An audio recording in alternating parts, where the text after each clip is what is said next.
Hello world, welcome back to another Incognito 3.0 write-up video. In this video, we'll be walking through the cryptography challenge, Crypto0. Let's get into it.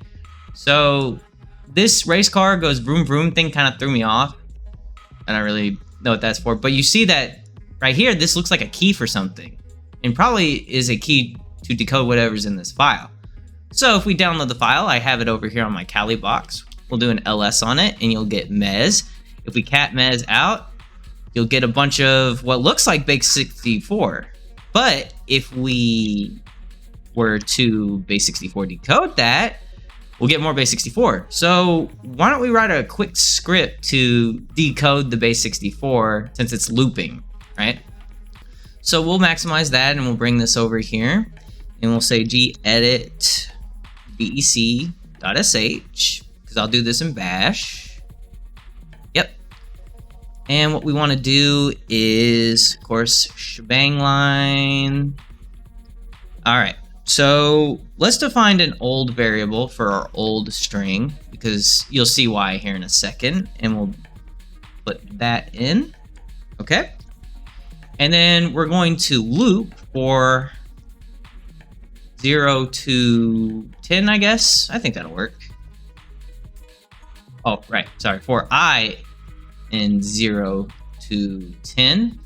Then we're going to say do.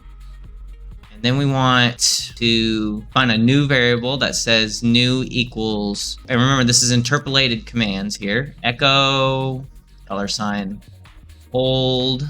Type that into base64, tac D.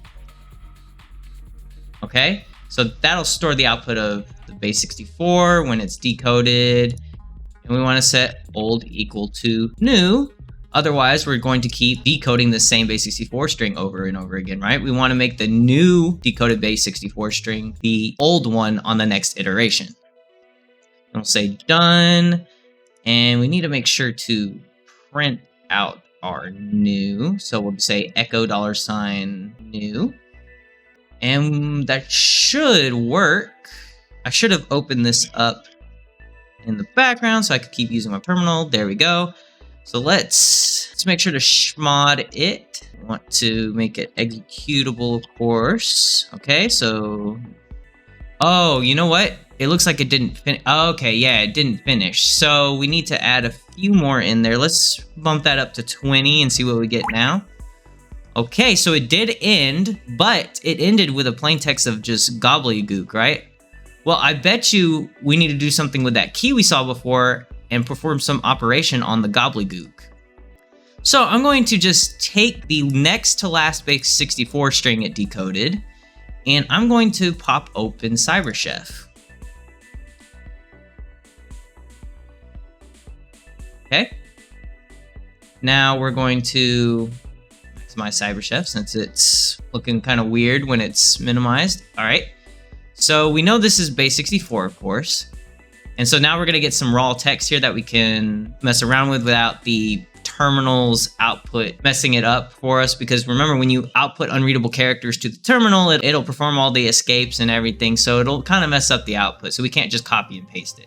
But in CyberChef, it takes it all and outputs the raw data. So now what we want to do is we actually want to XOR this. Because if you actually check the size of this key, I believe it's 29 characters.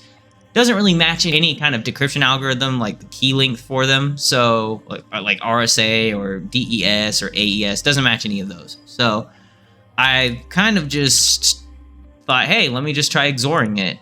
And it did work originally. But we have to change this to UTF-8. There we go. ICTF. Well, this was easy. And that's it. If you enjoyed the video, drop a like and subscribe to the channel to show your support. Turn on post notifications to get regular injections of cyber content directly into your feed.